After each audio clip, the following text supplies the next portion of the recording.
Good evening, everybody. Welcome back to another episode of the Wavlength INTL podcast. I am your host, per usual, as Jazzwave. And before we kick things off, a minor update on the whole debacle with episode 13. I did manage to upload another revision prior to this episode, so for all my listeners on Spotify and YouTube, be sure to tune in to episode 13 again. For the brand new intro, I pretty much just took whatever I used for episode 14 and put it on there, since it was the one thing that didn't get struck down by Spotify, and fingers crossed that stays the same way with every other episode, because that's probably going to be the thing moving forward. So I hope you like Metroid, because I've been in a bit of a Metroid frenzy as of lately, and I've been playing Kraid's Lair on piano. So hope you all enjoyed that, and we'll be working on getting episode 15 up soon after. But tonight, per usual, we got Tech Night and we got the one Outkast, and our topics are going to be Port Priority 9 recap. We're going to be talking about the HBox R2CS brackets. And then we also have some suggestions that we would like to give to Aether Studios, looking forward to Season 2 of R2CS, because we all can collectively agree Season 1 is a shit show, but we'll get into that later. So to kick things off, let's go ahead and take a look at some of the major upsets that happened today during Port Priority.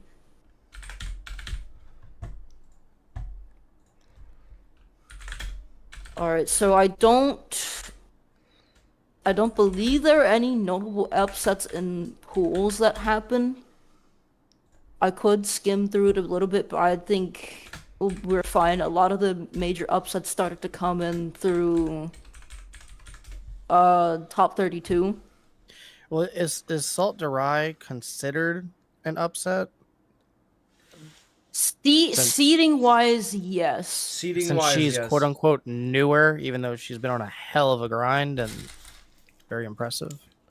She's only really been grinding stupid hard for like 3 weeks. Keep that in mind. Yeah.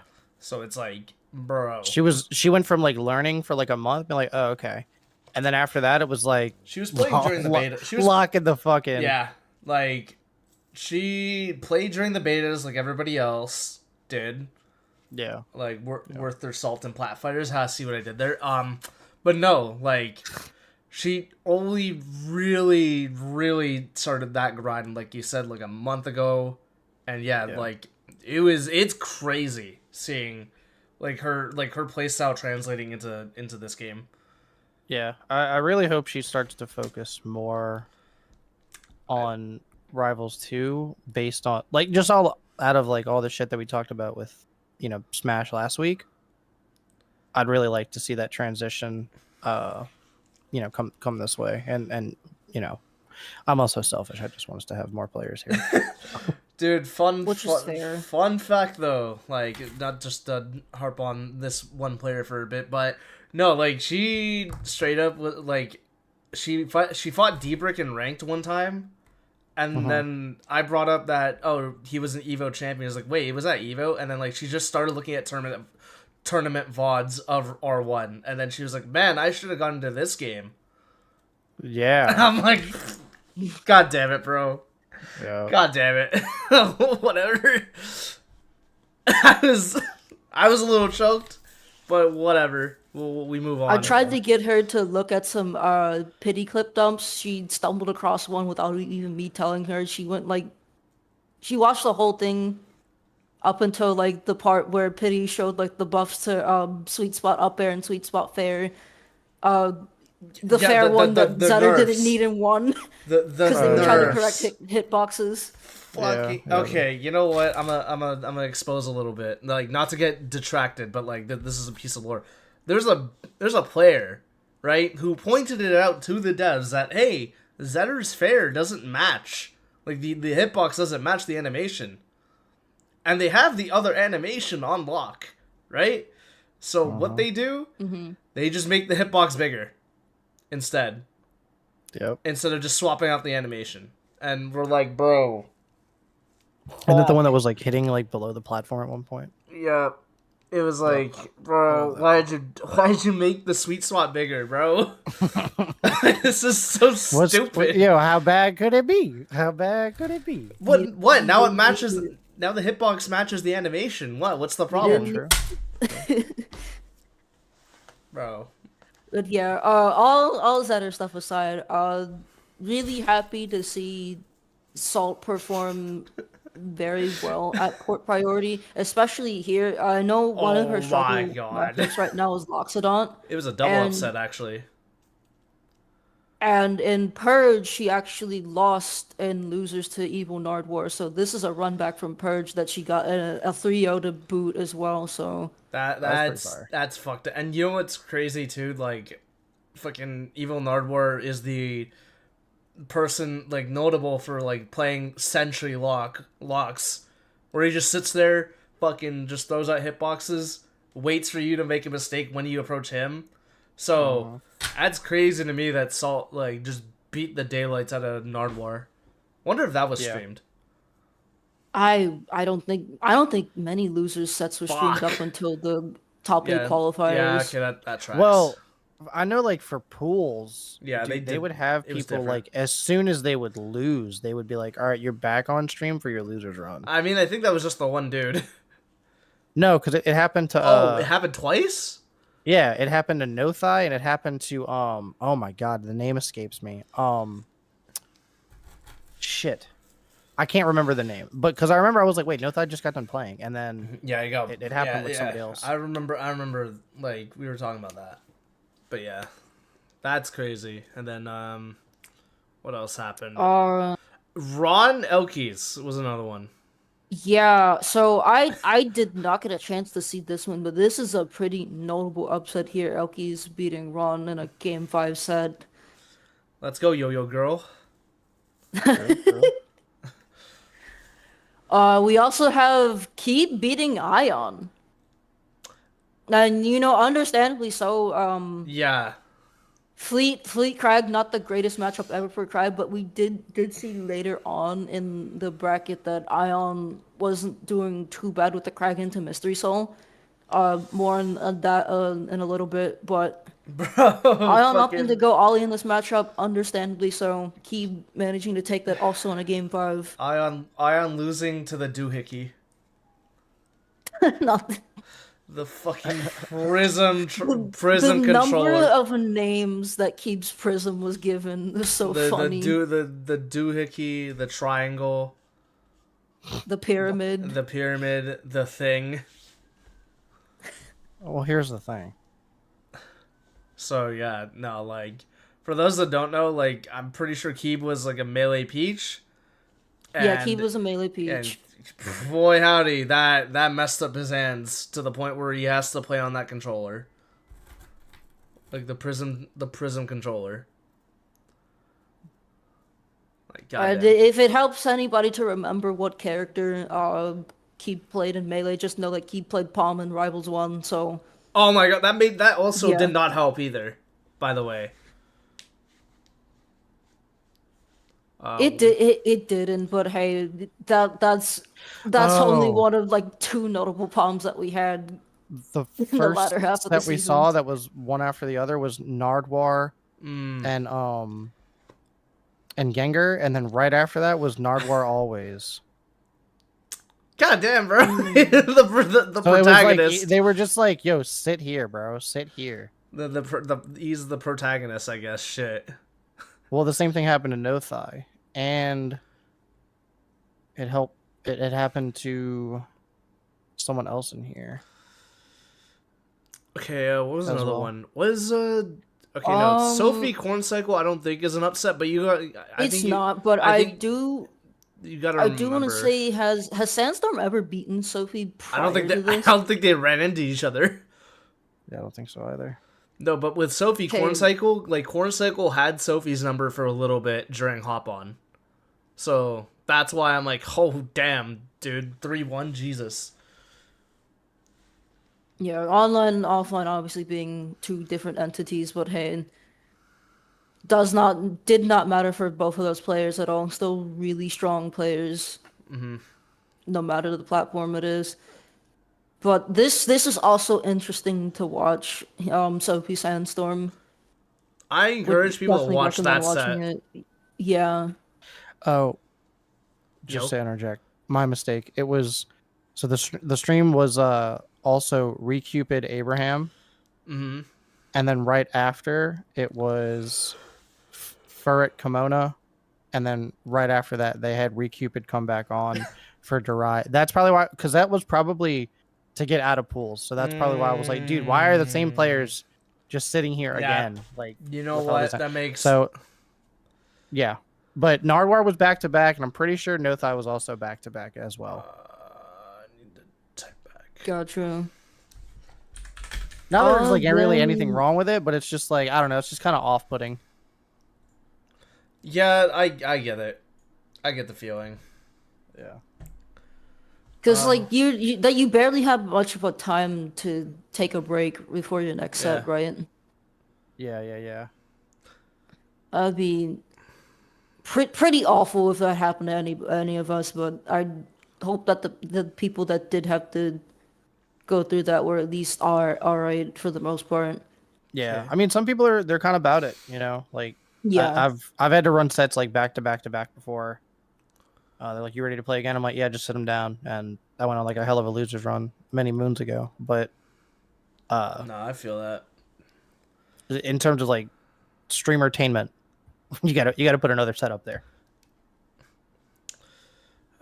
Damn. Ion Different Yoda ways to look Cage. at it. Ion Yoda Cage was fucking close, apparently. Yeah. So apparently. And this is like no discredit to like Yoda and Salt, because like Salt also went game 5 to Ion, but I guess Ion was playing a bit shaky this weekend. I don't know. He still seemed pretty solid going into this. Well, if he didn't look solid in the Yoda Cage one, he was fucking stone sturdy against Soul. For sure. That's But, another yeah, match people should watch. I definitely have noticed that Ion has gotten into quite a lot of game 5s for the most part, with like the only non-game 5 being against Maya, That's and okay. his other pool sets more than likely. That's okay. That's just the crag. Yeah. Sometimes I remember seeing Oh my- Mayo. I remember seeing Mayo Whiskey. That was. I didn't watch a whole lot of the tournament this weekend, but watching Mayo Whiskey, that one just looked really good. Even though it was a 3-0, it was still a really good set. Yeah. No, you get a lot of those. Oh, side note, I'm gonna say this. I love Nurse, but thank God she lost, because like she would have had to DQ the next match. Wait, how far did she get? Losers side top 32. Oh, because then she would have had her commentary block, Yes. I'm assuming? Yes. Either gotcha, I think maybe it was for Ultimate or it may have been for Rivals, but either way, thank you, Sawstep. All right, let me. What else we got? I'm Can't tagging believe Nurse Outkast now. doesn't want people to be in Akashi situations. Yeah, I'm No. tagging her now on Twitter to let her know that Outkast does not care for your tournament runs. Yeah, that's okay. All right. What else we got? Oh, yo, Gengar? Yeah, Dude, that is a going team on kill. a tear. What the fuck, bro? That is a team kill. I didn't even see the Gengar and Recupid. God damn it, bro. That sucks. But yeah, no, Gengar cheesy though. That, keep in mind, I did like a first attempt with Gengar like a few days before. Right. I was like, man, you know me and Cheesy play drastically different, right? And it was like, yeah, but I don't care, so let's just run it anyways. And then the score I think was like either 10 to 5 or 10 to 6. And then look over and see bracket. Oh shit, he 3-0'd Cheesy. What the fuck? So that was really sick. Was it 10-5, 10-6 your favor? Or My favor. Or Gengar? Oh, okay. It was my favor. Because, like, I just, like, it was like a Bear into down B, and then it was like, well, shit, I made him burn his jump when I hit the back air. Yeah. But yeah. Yeah, Gengar went on a tear this past weekend, almost getting into the top 8. I think just one or two couple of missed interactions in Game 5 against Key, costing him the win. But overall, still a really solid performance before going back into retirement again. So I did see that Gengar. Yeah. Gengar is making port priority his last tournament, and you are an amazing person, Gengar. We all wish to see you back better one day. Enjoy your break, man. No, like all the players to say they're going on a break, fucking deserved. Yeah, it's not easy. It is hard. This game is hard. Yeah, it is.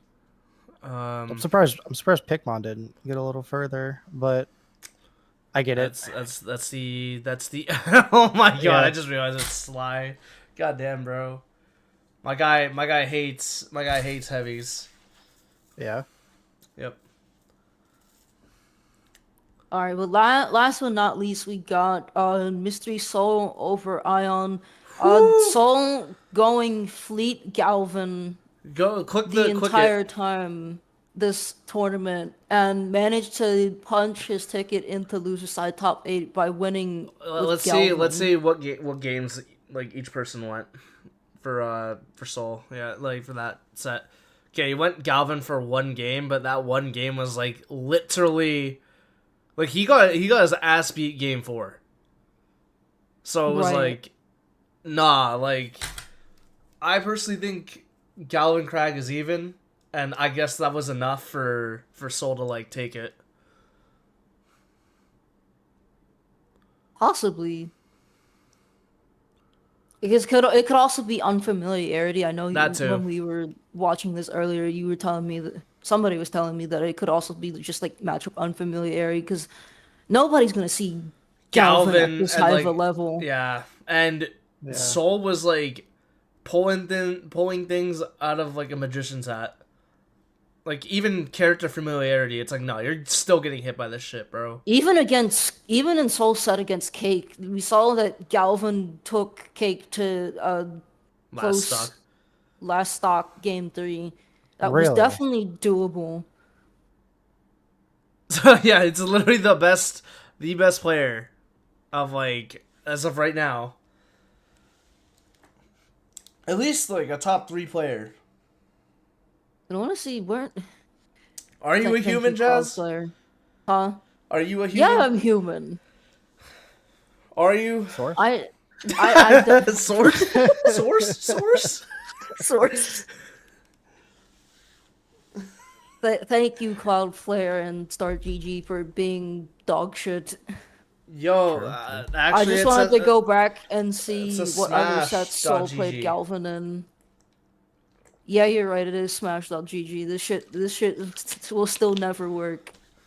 Nope. That's why I encourage you all to try Sleep.gg. No, but you did. Oh man. I'm just saying. Version 2 is coming soon, according to Cheesy. This is a phenomenal site to use. All glaze aside, man, this just does not like you. It doesn't like anybody. Yeah, thank you, Star GG. Jesus. Yo, that's what this needs. True. All right, well, start GG died, to nobody's surprise. So, dude, Tate I think. McRae is... Oh my god. Sorry. All right, well, I think we managed to touch all points about the port 9 upsets or like notable sets as well. There is one set in top 8 that was probably the best one to watch, and that was Ron Gunchu Sandstorm, I want to say. It was either that or it was like Beastly Sandstorm. Yeah, it was either Beastly Sandstorm or Ron Gumshoe Sandstorm. So I highly recommend That you guys dude go back and watch either of those two sets in top 8. that dude But has yeah. before we get into our next topic, Outkast and I saw some giving up today from a Holy, couple of players, and we're that's not like gonna say who, very but like, disheartening to see. but it's like, God damn it, guys, why? Like, I personally just don't understand it. Like, I genuinely need help understanding like the thought process of giving up when you're at that high of a level. It's like, cause like you never know what the fuck could happen. Like you could still lose. Okay, that sucks. But like you were gonna lose anyways if you just fucking fall off the stage. True. So why not go out swinging? Number two, you could just get a sick clip out of it. Who knows? You never know. You could just get lucky. Yeah, you could or yeah, you could get lucky and you win. Dude, what if the person gave up and they were like, dude, I'm so glad that you SD'd so I could win the set because I was 3.5 seconds away from like shitting myself on stream. Like, and then you would have won because I wouldn't have been able to contain it. Like, you know, like that would have been crazy. And then they would be like, oh my God, I'm so stupid. So never give up, you know, never stop playing because there's always that, 1% chance. Well, what's that towel say? Yeah. Never give up. So like, there's always that 1% chance that like your opponent has to puke. Maybe they're starving. Maybe they, like they're about to shit themselves. And me more than anybody like that I know of knows, bro. I would literally lose if I just given up in the sets where I'm down, bro. Just acts like fucking 40% of my set wins then. Just 40% of the set wins I have in the history of everything. Just turn those into L's. Because I've been down and out so bad in Rivals and even in Alt. And because I didn't stop because I was down, I literally turn it around. Or I at least fuck up my opponent's mental for the next game because I didn't give up, even though I was down and there's like still a game left for me. I still have a chance. Yep. So like, I personally, to me, always go out swinging. Yeah, similar things has happened to me. Like I've played players that were like, formerly top 50 or whatever, and I didn't win, but game 1 I got incredibly fucked up and I'm like, dude, I don't know how I'm gonna do this next game. And then like I'd somehow get them down to like last stock and I'm like, I mean, hey, I could have won that game. I could have at least taken a game. Like, now it was Hodon and I was cheating, but I mean, like, that's not cheating. That's not cheating, bro. At that point, that's not cheating. But you got completely washed game 1 and it's like, oh yeah, and then you're just like, nah, dude, no mas, I'm done. Yeah, you wouldn't have made them remember you. Exactly. Like, so there's a Texas player, it's an older top 50 player named Curse Crusader, and she came down here. Oh my God, I mean, it was like well over a year ago when we were having Nexuses here, and it was like on stream, and game 1, I got, there was no chance, dude. I got fucked up. By the way, she plays Forsburn, and I was playing Hodon at the time. I was like, all right, well, I'm gonna go to good old Tower of Heaven here and just see how it goes. And I was down 3 stocks to 1, and I was like, if there's ever a chance, God, now's the fucking time. And dude, the quickest 2 stocks of my fucking life. And I didn't even die to her. I died to myself. She burned my double jump, and I went to go monkey copter, and I died from the bottom of the blast zone. And I was like a little bit higher than the top plat of Tower. So when I hit down, I went fucking down, and she looked and she's like, "You did all that, almost won, and then killed yourself? Why?" And I was like, "That's just me. That's the classic me." God, dude, professional levels of throwing, like Gogeta versus Sin Shenron. Yeah, exactly. All right. Well, I do have confirmation from Lifelike Cafe that Start GG did shit itself. So, we'll go ahead and Yo, move like people on who eat Taco Bell. I love Taco Bell. I had Taco Bell earlier. It's a great place. Yeah, we're just gonna go ahead and move on to our next topic. But yeah, go ahead and if you can give Port Priority a rewatch on the official Rivals Twitch channel. The recap will come out at some point in time, and be sure to thank Lil Fox when that recap comes out. One of the most consistent, hardest working people out there, and also Fox drink water if Oh you're my watching this. god. Oh, true. All right, but on to the Super Rivals 3D patch. So, I'm just gonna scroll down to the biggest thing that pissed everybody off. No, wait. Oh, we're gonna ruin it already? No. Yeah. But wait, but there's Goku up top.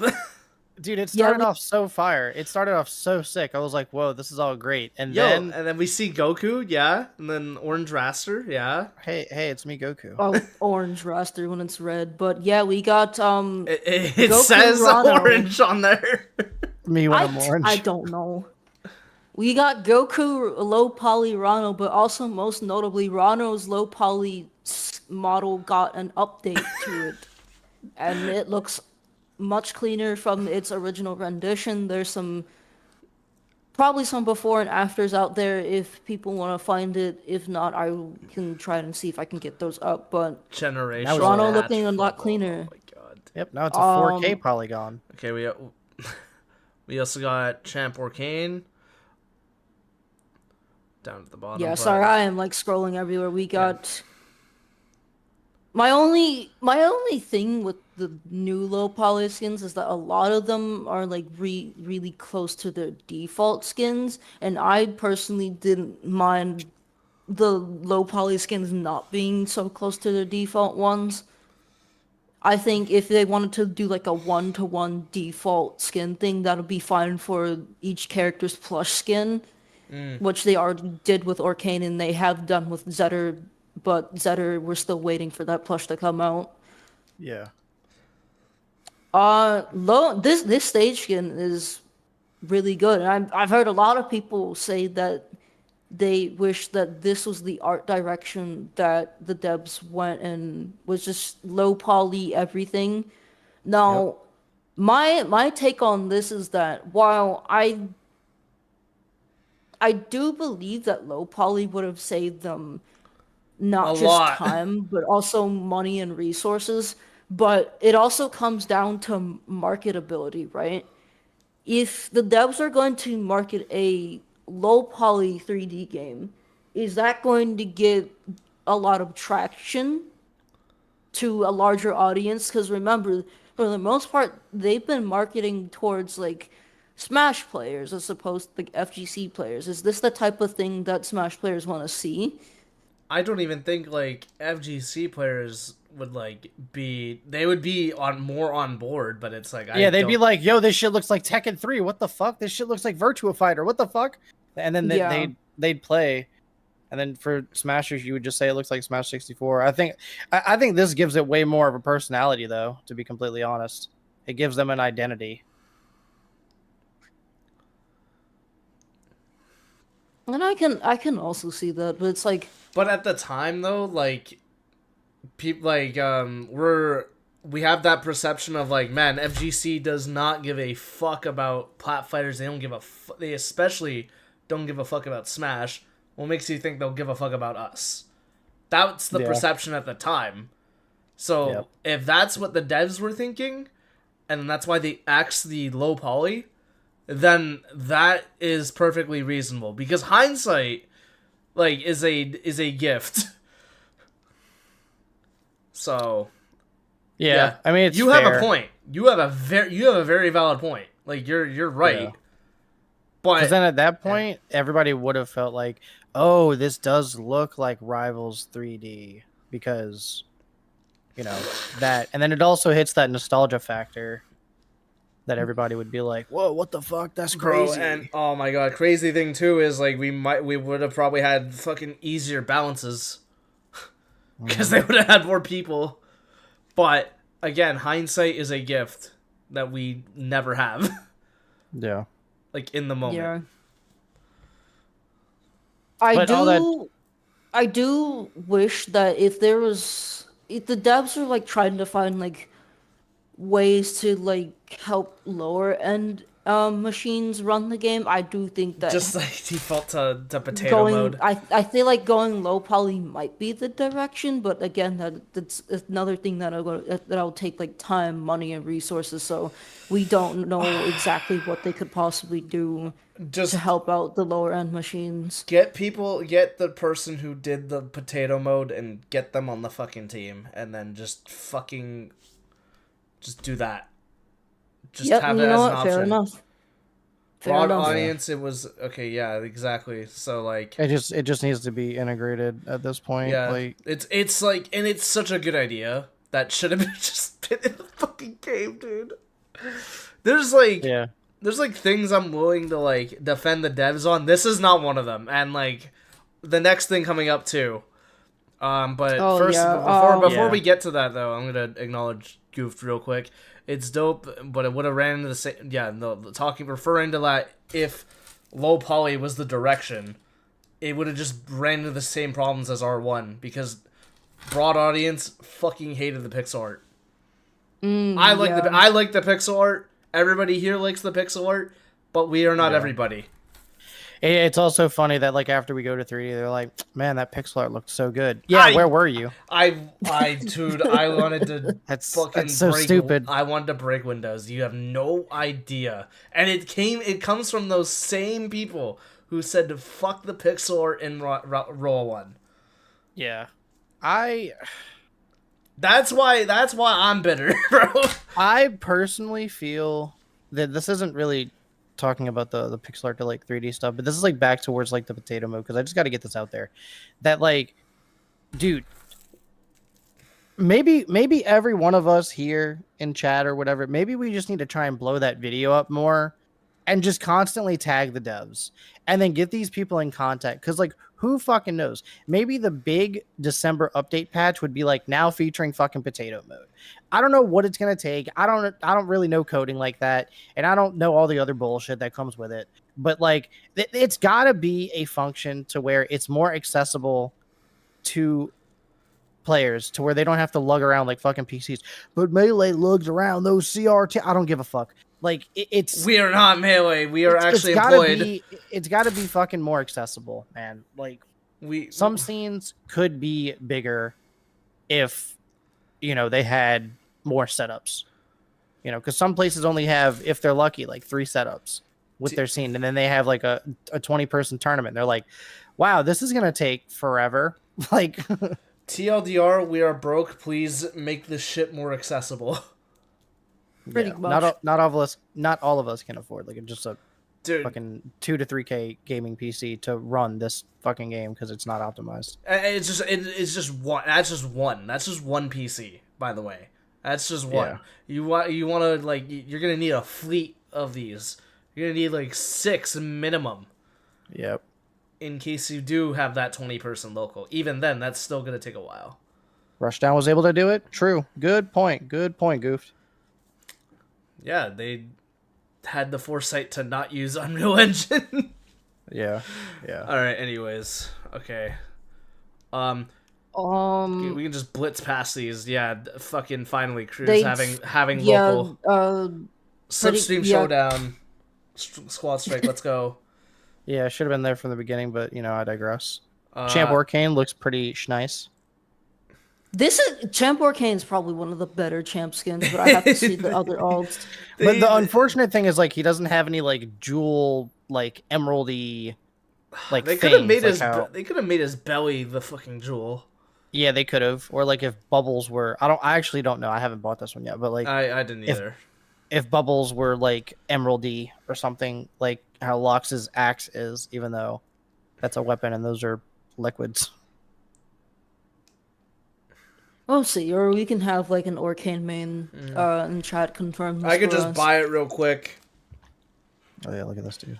You got all the money. Ambient audio, I don't really care about. It's what you don't want to hear the birds in Rockwall and in Fire Capital and in Merchantport. Yep. All right, listen, this is what I'll say. I think it's a nice touch. It is. That's cool. But it's not what we need right now. That is something that can be like the lowest fucking thing on the totem pole, to be completely fucking honest. Why they did it. Why did you spend time and money doing that? I don't mean to be an asshole. I'm sorry. But like if that was being worked on at the same time as Cruise, and then Cruise came out and you couldn't do that in a regular private lobby with your homies because it just didn't fucking work that way. Why was the ambient noise being worked on at that time? Put it lower. It's nice. I like it. I'm like, oh man, there's fucking birds. I love birds in my ear. Woohoo! But like, nah, bro. You know what I'm saying? I need them thunderstorms in Tempest Peak. Oh, true. Yeah. Oh my god. Honestly, you know I what? remember when that was so loud. I take back everything I said. You know what I actually miss now with this new fucking hotfix? Why are my polygon skin shields and parries not loud as shit, man?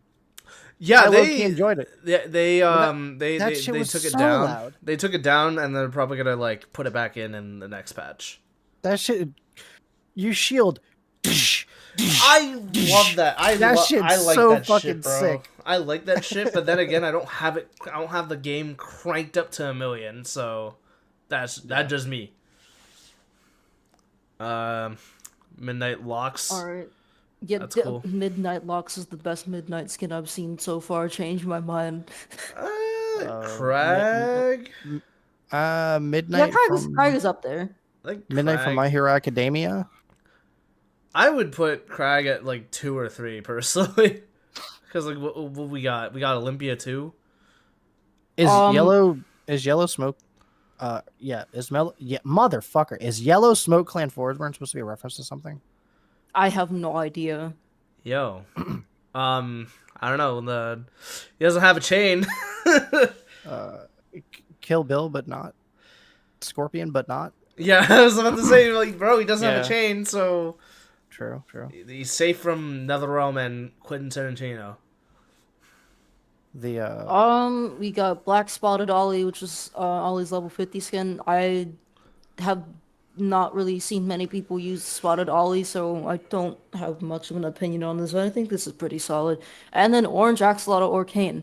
Why do I feel like this is a reference of something, but I can't think of what it's a reference to?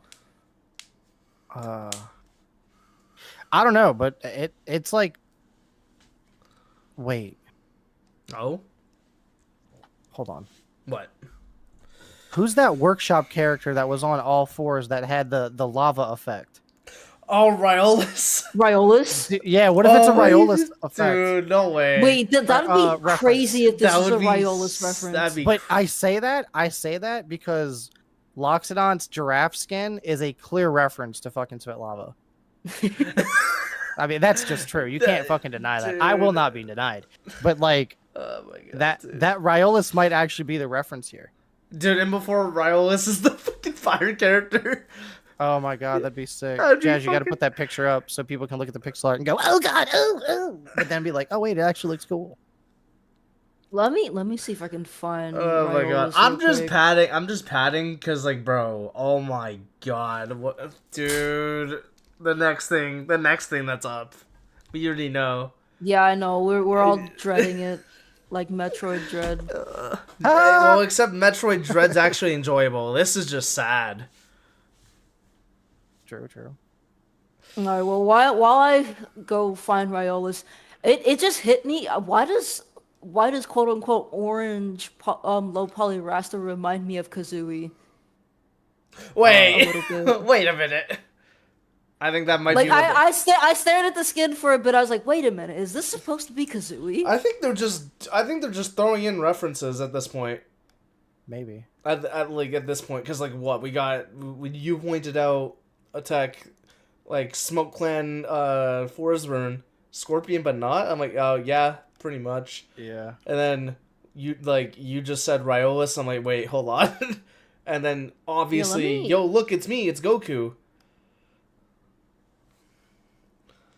Wait, where is this, bro? Workshop. Rivals 1. Yeah. I know I've subbed to it. Just have to find it. But someone carry the conversation while I scroll through super quick. I found Riolus, but I just need to copy paste it here. Oh boy. Oh my god, Pixel art. Yeah, shut up, Outkast. Yeah, see, that's definitely like a reference, dude. That's totally a reference. I can see it. Yeah. I can 1000% Because see he it. looks like a magma axolotl, doesn't he? Yeah. Yeah. Magma Sylvanos. Yeah. All right, But but yeah, it's pretty dope. no more stalling on this point. Oh, right, buddy. Woo! Yeah. November.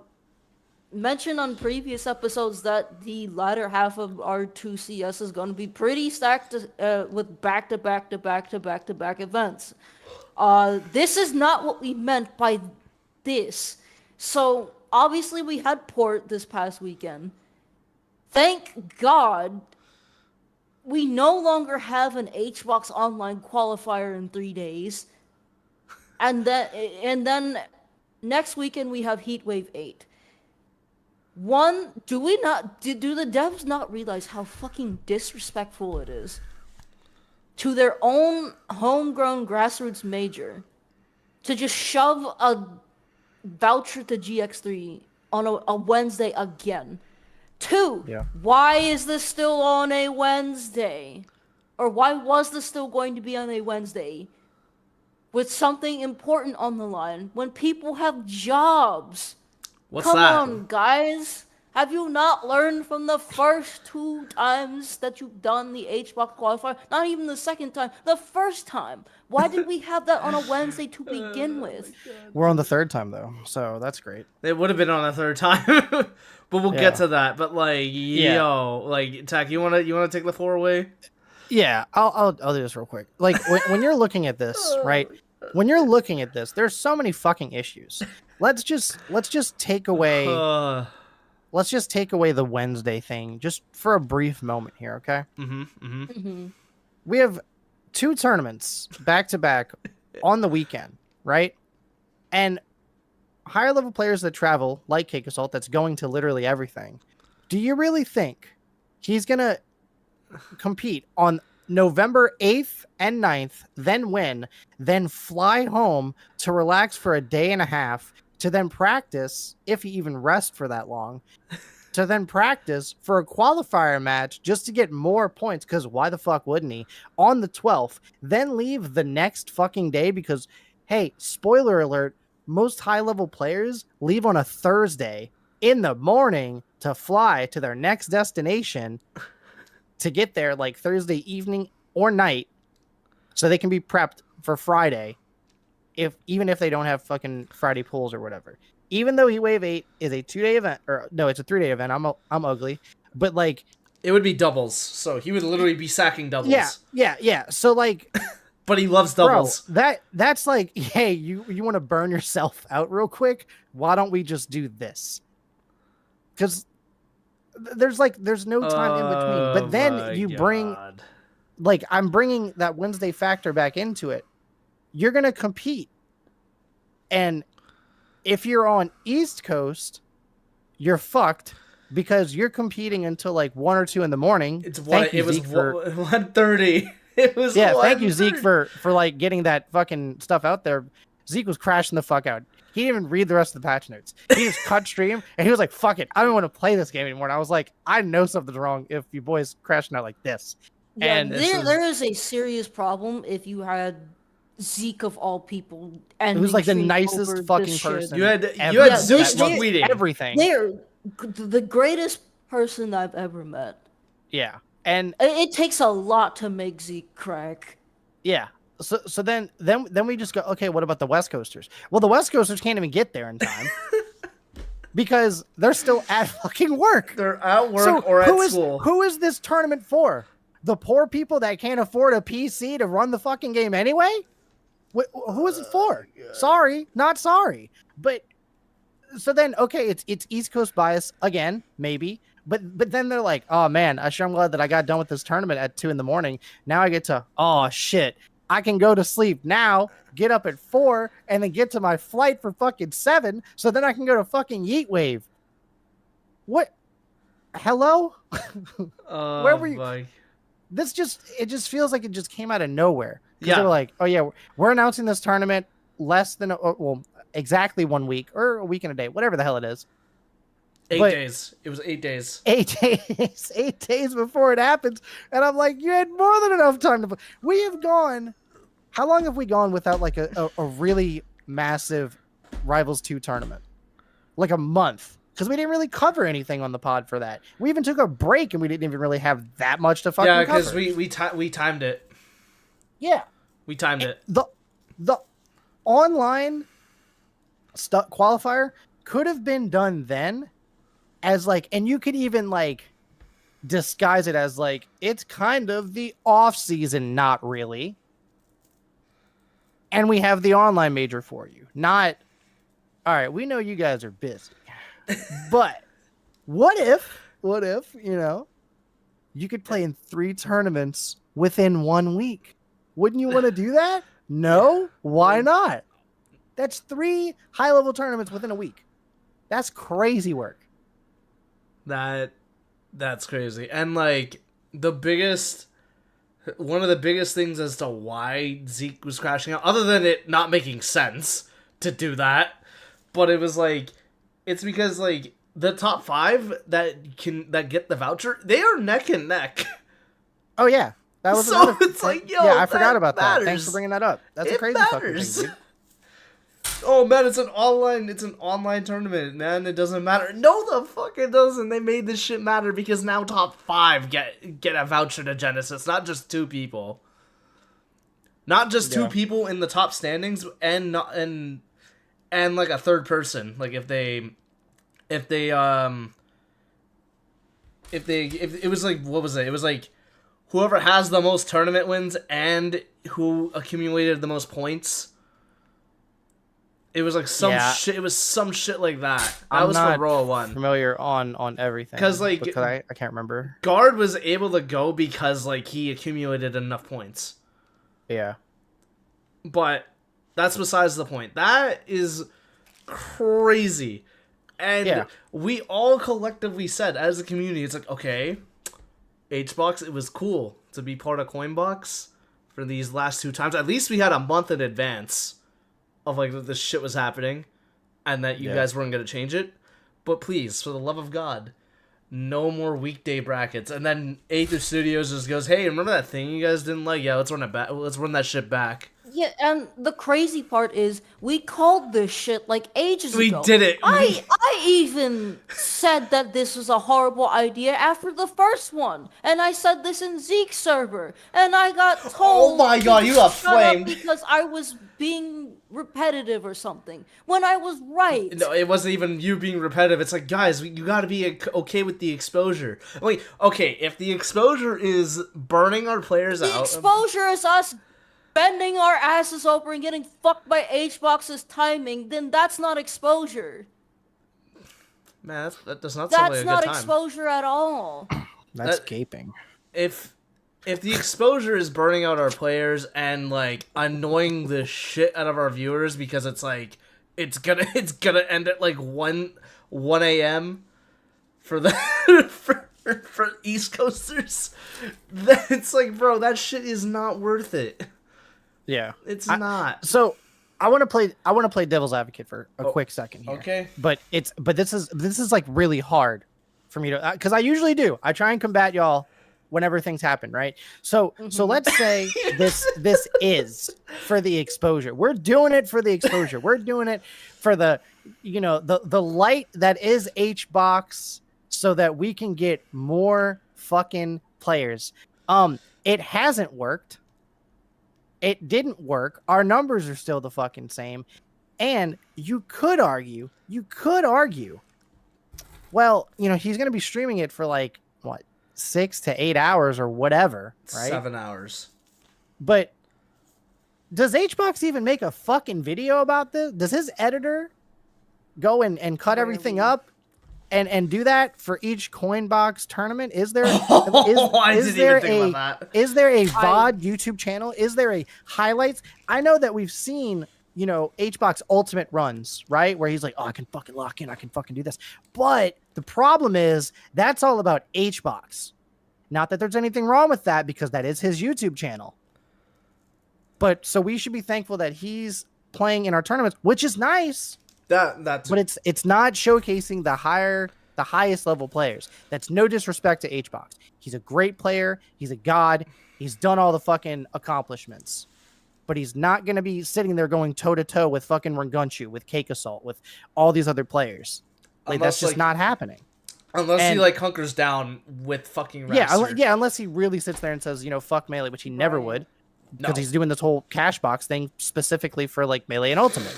So where is the fucking, oh yeah, do it for the exposure?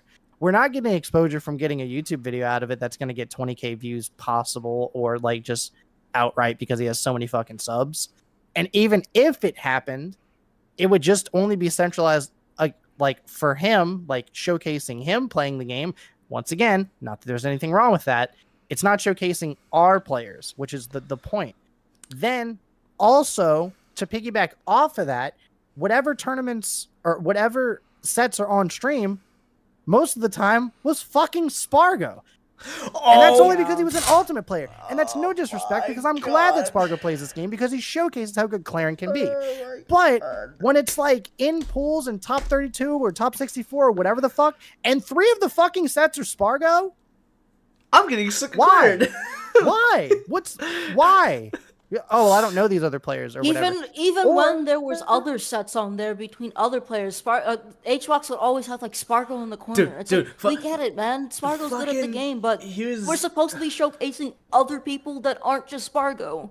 Yeah, exactly. And then I think we had a couple commentators that were rivals, right? I know we had Nurse on there before. Yeah, this is like one of them. Was it the first one, the second one? I don't fucking remember. For both, I think it was for both, and Copter was there too. But like, I feel like there's a really good golden opportunity there to have the commentary blocks set up for, like, maybe it's too much effort, maybe it's too much fucking effort, but you can have, you know, multiple rivals commentators there. And you know, maybe it's like, well, you're on your fucking high horse. What right do you have? You know, why the fuck are you trying to make it about you? Because we're trying to get the fucking exposure for everything. That's why, assholes. I thought you guys were supposed to prop us up. Yeah. For exposure. We're using the exposure argument. Yeah, I don't know what the exposure is for. Because when you break everything down, we don't get a video, we get a stream that's no one else is ever gonna go fucking see the light of day unless someone, by the grace of God, besides the fucking the Edalus Roa 2 channel that grabs every Edalus set ever and makes a VOD from it. Shoutouts to that fucking guy. I love that guy. But besides that fucking channel, no one's covering the fucking HBox bracket besides that dude. And it's only fucking Edalus. Then your West Coasters aren't competing because they're still at work. The poor people that don't have a job, sorry, poor people, they can't afford the PC to run the fucking game anyway. And their connections are going to be doo-doo. And then the East Coasters are like, do I really want to play in this?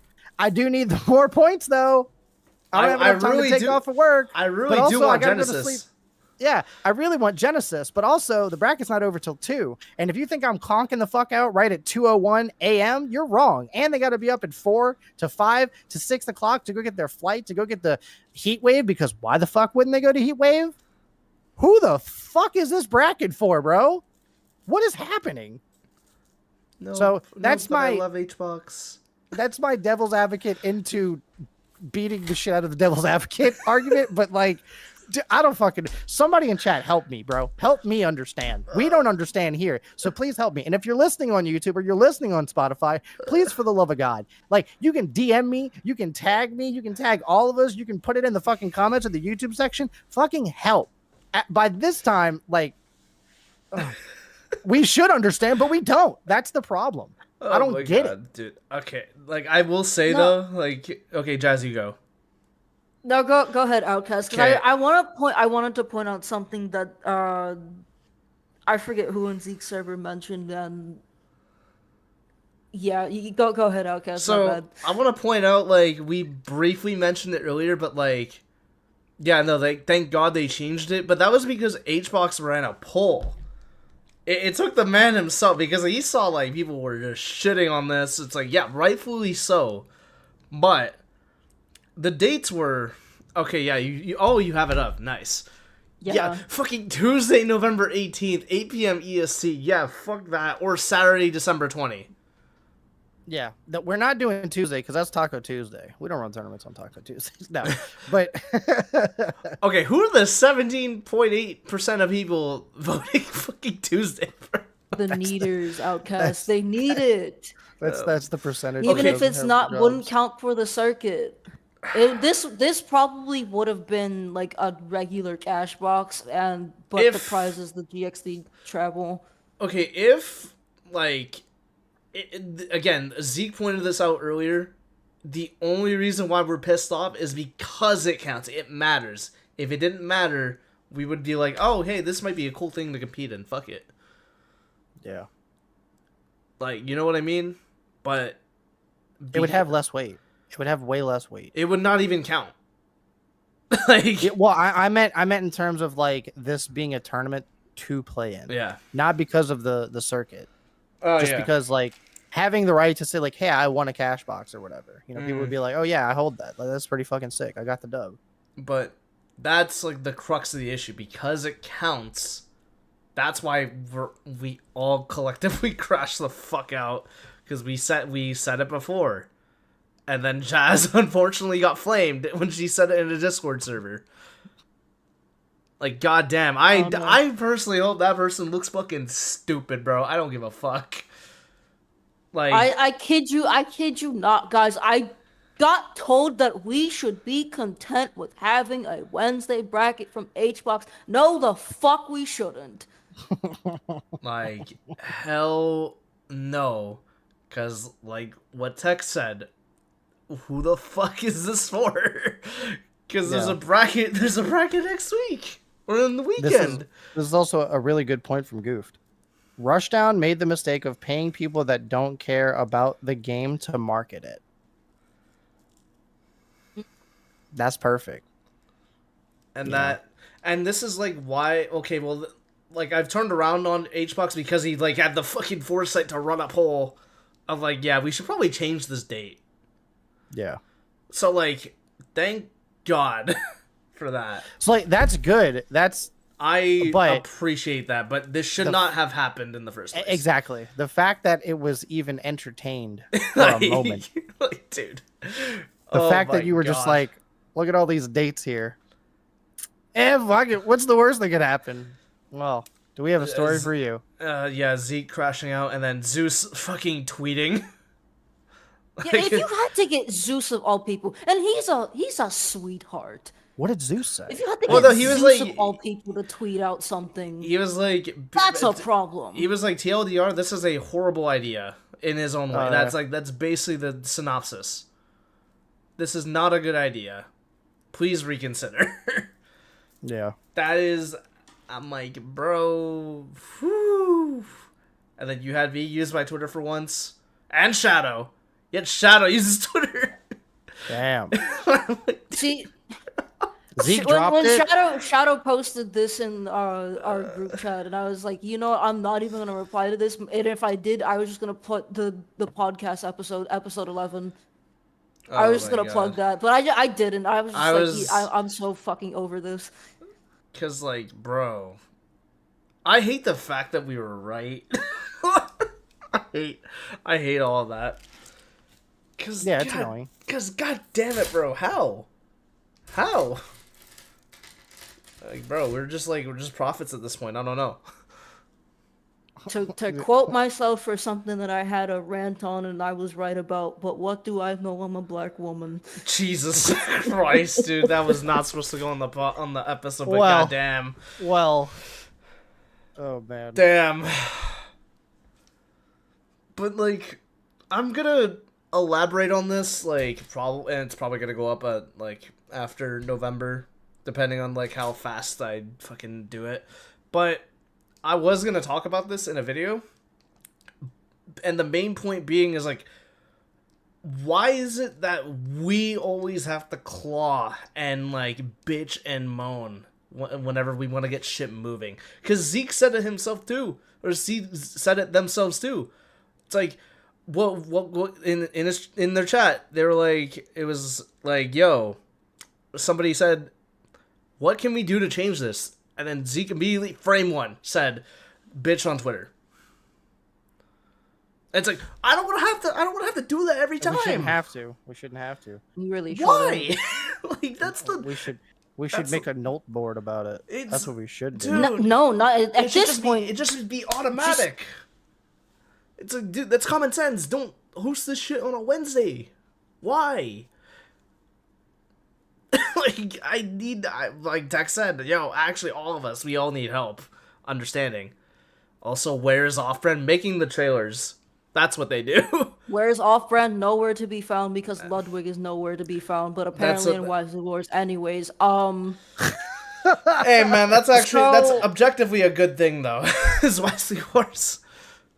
Okay, before I get into this point, why is it taking Ludwig to participate in something that Wisely's doing for him to actually pay attention to the game again? I think he brought the idea up. He's barely been paying lick of attention to the game.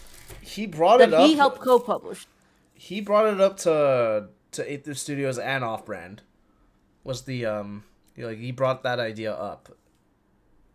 And then they were like giving him resources to fucking do it. So I'm like, you know what, whatever. Yo, Ela with the raid. We are doing this live, guys, so yeah, and if you're wondering why me and Tech don't have the lights on, we're standing in solidarity with Jazz. I will get a ring light one day, I swear. But, then the bit's point ruined. that I wanted to bring up was somebody in Zeke's server mentioned that where the fuck is the October online? Oh. This was the replacement. I had to dig to bring up this again because why is there still no graphic on the second half of the season? Please get your shit together, devs. I'm begging you. I'll get to that. I'll get to that. I'm pretty sure that the HBox bracket was supposed to be the October online, and then shit happened. Well, also shit happened because I see November Saturday online. They specifically signaled that out. But we probably know that this Saturday online is going to be after Heatwave. Probably what, like... you know what? The weekend of the 22nd... Yeah, no, it has to be the weekend of the 22nd. Nobody's going to be doing anything after Thanksgiving. More than likely. Everybody's going to be chilling the weekend of the 29th and 30th. So there's no way it's going to be... That's going to have to be after Heatwave. And if that is the case... They need to make an announcement now. Actually, because nobody wants 9-day notices. Actually, Thanksgiving was in October. Alright, Canadian. Talking about American Thanksgiving. But yeah, I was gonna say something out of pocket, but you already used the one. You used the one. I already said something out of pocket. Yeah. Like I was really gonna do. Wow. I'll say it after, if I remember. Right, but I'm pretty sure the HBox bracket was supposed to be in October, but something happened, and I'm gonna assume it was the fact that HBox was trying to get Cashbox started. Yeah. Maybe that's the reason why that didn't happen. But yeah, there was just no October online. So nice. If Cashbox was the reason why we didn't see the HBox bracket in October, then why try to shove it in the middle of two events that one has a $2,000 pot towards, and the other is a critical grassroots major to the Rivals community? That was not the play at all. Because fuck you. That's why. I don't know. But it's not for them, Jazz. It's not for the people going to Heat. That was an argument somebody said. That's stupid.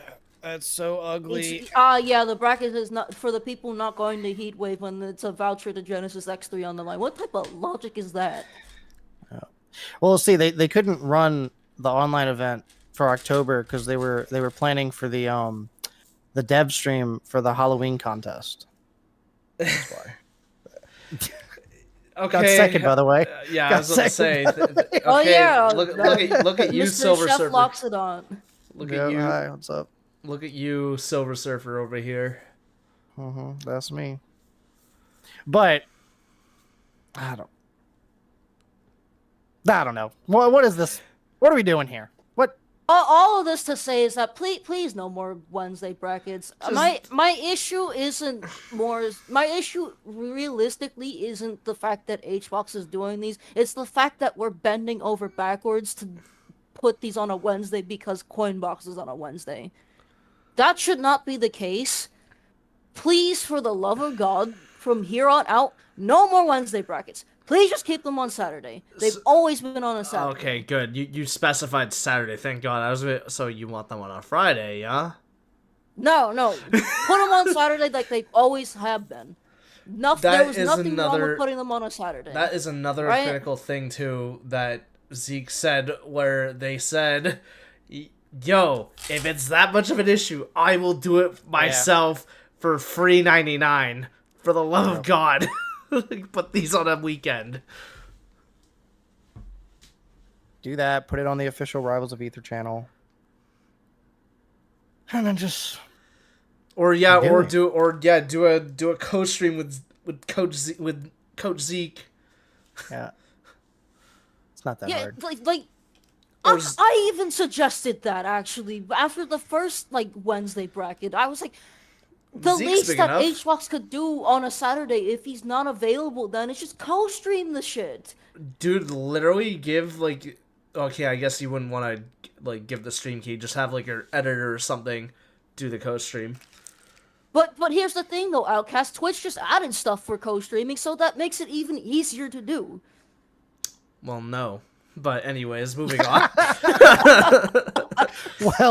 well, no. That's such a good answer. If we get another Wednesday bracket, you know what? Maybe we should all just do these top players at port priority and just give up. That's what we should just do. Oh my God, dude. Everything comes full circle at this point. Just just flip my towel upside down. All right. Anyways, our port, another port pilot. Thank God. It's. Oh man, he's not wearing Tim's though.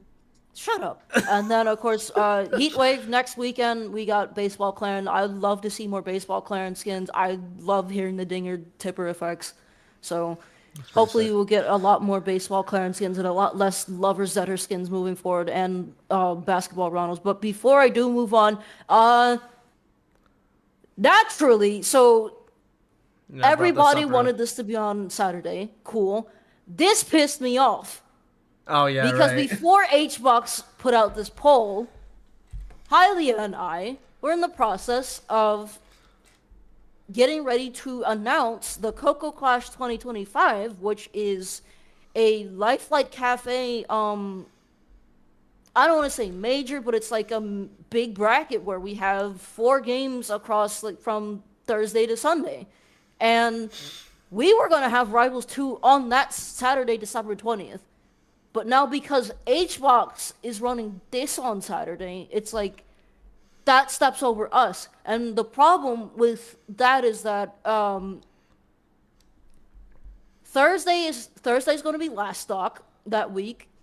Friday, people are probably going to want to save their mental for the HBox bracket. Sunday, everybody's going to be tired from the HBox bracket. So what essentially this is forcing us to do is that we have to collab with Last Stop to make sure that, hey, you guys should come join the Coco Clash for Rivals 2. It'll be fun. There will more than likely be a stream. Because at that point, I will likely be home from this shitty dorm. Right? But at some point in time, Hylia is going to send this tweet out. I don't know when. I will ask him again, but it'll go a little bit something like this. Hey, Rivals, for the Coco Clash 2025, we plan for Rivals 2 to take place on Friday, December 19th at 7 p.m. Um, I think that's a typo because we wanted to have that on Saturday, of course. For submission and announcement next week as a R2CS community event. So, surprise, we want to make this a community event. However, with the online qualifier now on the 20th, we're polling ahead to hear what works best for y'all. Of course, there'll be the poll on this tweet. While the Coco Clash will have Street Fighter 6, Guilty Gear Strive, Ultimate as well. Rivals is a long-standing game of ours to host, as we do every Tuesday with Roastfall. And for the knowers in chat, or maybe you guys might know, Aether to Go on Saturdays. We used to run that as well. So we want to ensure we can schedule an event to be as convenient as possible for the community and end the year with a blowout bash. Rescheduling the weekend isn't possible as there are other games that we have planned to host that work for the best for that date. We didn't expect the news earlier today, so it's a bit earlier than we'd like, but we'll try to turn an L into a W and keep the weekend festivities going. So I will talk to Hyliant to see if this tweet got put out on the Lifelight Cafe Twitter account yet. If not, please keep an eye out for this. We want to make sure we are able to still run this as a potential community event and make this as big as possible. But yeah, that's what the headache I gotta deal with now. At least the bigger, I guess it's a necessary sacrifice for the people that want the Genesis voucher. So it's fair. It's just annoying for me and Hylia to deal with. But that is the end of kind of like my minor-ish rant. Let's move on to some suggestions that we can give to the developers for Season 2 of R2CS, because, again, this inaugural season has been a mess. This has been the most Tech, I don't know Mickey. if you were around for the inaugural season of Rivals 1. Was that just as a mess as this is, or was it a bit better or worse? We were all just kind of like, because I was around, but we were all just kind of like thankful for whatever we got. But it kind of felt like it was a little bit more organized because we were a such smaller scale, so we just kind of did our own fucking thing. You know, we had the RCSs, we had you know, each, like I always bring up, each region outside the US, they had their own shit too, and they had their own types of events. We didn't have like a shit ton of Smash events that we went to for Season 1. And Season 1 was a global ranking. Like, I remember we had PAX, we had well, GTX was like later. I think that was like Season 2 or something like that. But the fact is that like it kind of felt a little bit more organized. I'd have to talk to Shadow, because we would be the only two that like know here. But from what I remember, it was a little bit more organized. But then again, we weren't really competing. We weren't asking HBox, right? We were like, hey, can you, and he wasn't doing stuff at that time. We didn't have like stuff that was really conflicting, because we had the strongman tournaments, and I think we had like I don't know if Recess was out at that time, but I know MS Ban was out, and those were like the online tournaments. And then we had the RCS stuff, and then we had a couple of like Rivals tournaments that were offline, like at PAX and at GDC. I think that was the other one. Yeah, GDC. And then we got our grand final, or our finale at Genesis 4. So there wasn't a shit ton of offline events, not to the scale that we are now, but at that time it was like less is more, because like everybody was like, we have to go to this event. And I don't want to say that like that's what we have to do moving forward, because everybody wants to go, but I mean, like, holy shit, let them breathe. That like 3 tournaments in 1 week is crazy work, bro.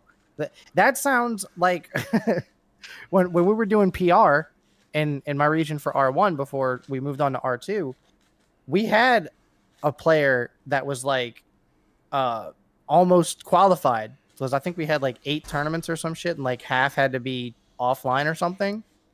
And they competed in the online ones, and they murdered us. But then like they only had 2 offline events that were like our bigger events, like Nexus. So we had the Monday bracket in New Orleans, and then that Friday we had the bracket that I was running in my region. So they did, and we had Lowe's, which was our online bracket, on Thursday. So it was like Monday, Thursday, Friday. That player competed in all of them, so they could qualify for PR. That's what it feels like for here, except it's a global fucking ranking, or not a global. It's the the ranking for the whole fucking US and all that shit. Like that's the vibes I'm getting for it. But it's like it's all compact, and we only compacted that shit to do that player a favor. We didn't have to, but we're like, hey, if you can, you don't have to. Everybody else that's qualified, you've qualified. You're doing your thing.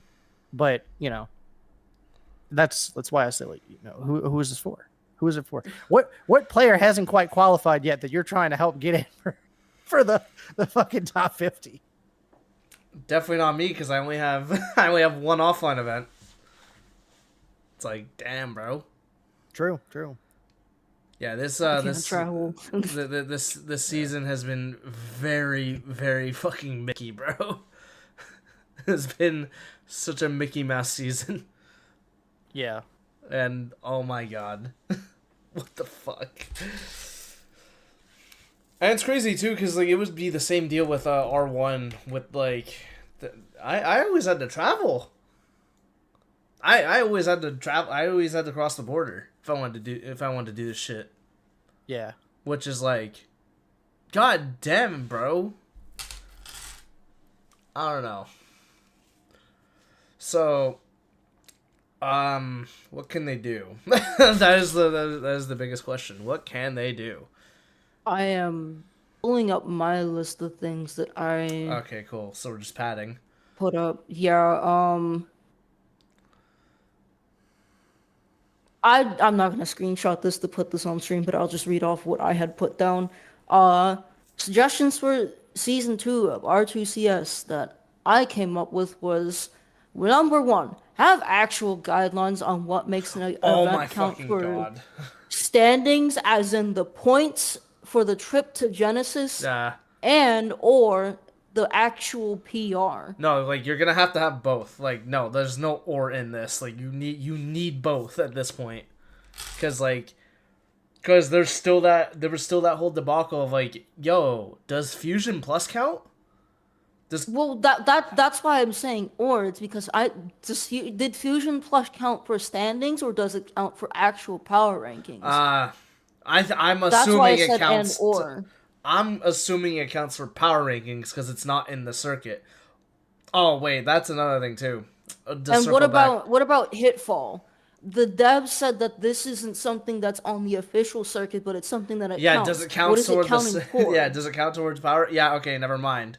But okay, hold on. I want to say this really quick. I know we're jumping back and forth, but I said it before in a video where it's like, bro, so Heatwave and Port Priority, we didn't even know those 2 brackets were even going to happen for us, right?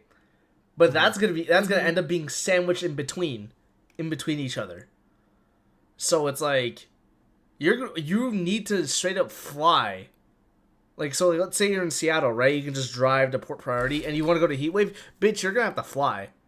There's no driving or taking a train to this shit. Meanwhile, it was like it was like Collision and Supernova. Bitch, you can drive back and forth. So some of the locations too are kind of wild. Yeah. And expensive. Let me know when you're done with that point, because I'm bringing up stuff about. So circuit. I don't want to hear the whole why do West Coasters get the other half of the season, even though most of the summer was all East Coast? That's another thing they got to improve on, is like the yeah, there we go. I'm bringing it full circle. They gotta like spread these events out. Yeah, that's one of the other points that I had on there. All right, I'm a liar. I said I wasn't gonna screenshot this and put it up on stream, but I might as well there's just too much. That's too share much. with the class. It's not that much. Well, it's apparently too I might much. as well put it up to share with the class. It's apparently too much for people to understand. Nah. True. But yeah, there we go. So again, reiterating what Outkast said, even out the events, like it was very bizarre how the first half of the season is like East Coast heavy, with Evo being the main exception. West Coast event, and then the second half is West Coast heavy with like 2 or 3 East Coast events that count, which I really wish they would specify if Let's Make Big Moves counts towards actual PR or Frosty Faustings counts towards actual PR, because we have 2 January events and they both count towards R2CS, but we don't know what they count towards. But I digress. Realistically, there should have been a balance between East Coast and West Coast events, instead of like one half being R2ECCS and the other half being R2WCCS. But also, can we get more Canadian and Mexican events? Like, Bro. There has yet to be a single Mexican event that counts towards any RCS. This goes for R1 and 2. That is crazy. I don't know why S Factor didn't count. Like, S Factor 1,000% should have counted. Fucking free Mr. R, bro. True. Free Mr. R. He went to Gombo. If S Factor counted, and like I'm pretty sure he did well, right? Bro, he would have had a shot. I think he got second to Spargo. And then like let's say he like killed it in these online brackets, bro. He would literally count towards top 50. Like he would literally get it, or the barest minimum get an HM. Yeah, because that guy's been putting in the work. I kind of feel like the same way y'all do. I mean, I said it before, shit needs to be a little bit more spread out if we're really going to be doing this type of stuff. You can have the announcement for the second half of the season, but like I don't think it should be okay. First half is East Coast, the second half is West Coast, because then like I feel like that later half, those players aren't going to be like, all right, well, I competed in my East Coast tournaments, so now I'm going to chill for 6 months until Genesis. No, they're going to still try and go over there. But if they have to fly from east to west or west to east for those 6 months to compete, like that's fucking hurting. That adds up. That adds up quite a lot. That adds up. I think that's stupid. Also, everybody knows, I've said it a billion times, you know, like y'all have said, like, can we get a Mexican event? Can we get, you know, more Canadian events? I like the regional stuff. I think it's super cool. That's, you know, like I said before, they flew out multiple players from other regions. They flew people out from Europe. They flew people out from Japan. They flew people out from, you know, Canada and stuff. And I don't remember every single one of them, but, you know, they did that. And I'd like to see that in the future. So hopefully season 2 can be better. But to kind of like trail off a little bit, I went back and I looked at like the RCS season 1 just to kind of like fact check myself. While I was doing that, HBox did post a VOD of the Rivals of Aether 2 RCS Evo Qualifier number 1, featuring, of course, the first thing in the title, Spargo, Cake Assault, Cody Schwab, Stango, and he more. wasn't even C1. It got 20,000 views, and it was a stream. It was just a YouTube stream. There is no VOD. I mean, there's a VOD, but there is no short, highlights VOD, which is kind of stupid. Dude, if you split that shit up, like, I guarantee as I was looking this up, you know, I had noticed, you know, for the RCS, like this stuff is still there on StarGG, by the way, it's fixed. Jazz. Back then we were doing the RCS like week. So like October 1st was NARCS week 1. October 8th was NARCS week 2. In between there was the European events. So we had weeks 1 through 4. Then we had an offline event called Garden of the Gods. And that, you know, they got 29 players.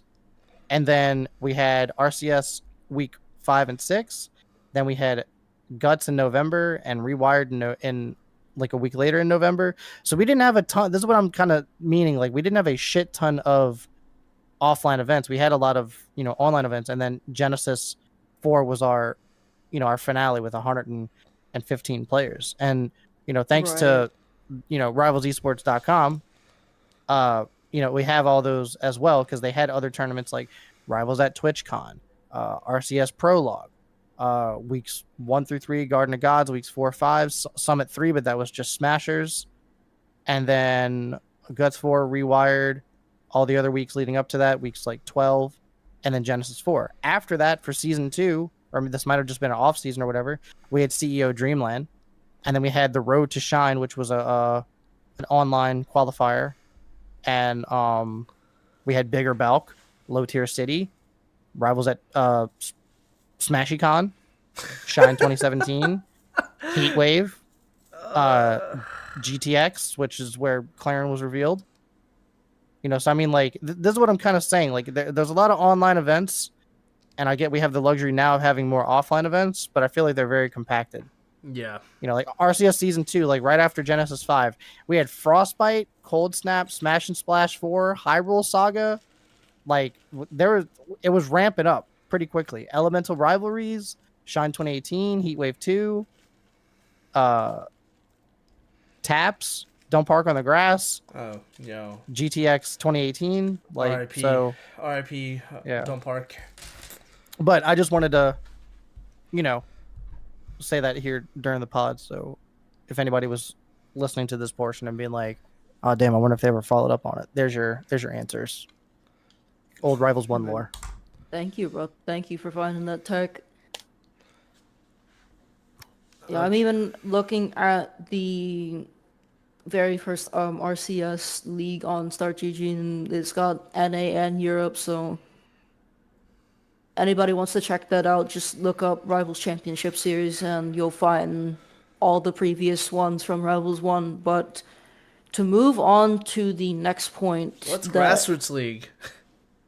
Alright, so we're going to bring up Grassroots League as well. What's Grassroots because League? This is the best way that I can explain a couple of things. No, but even they didn't elaborate on it. Well, allow me to elaborate on it then.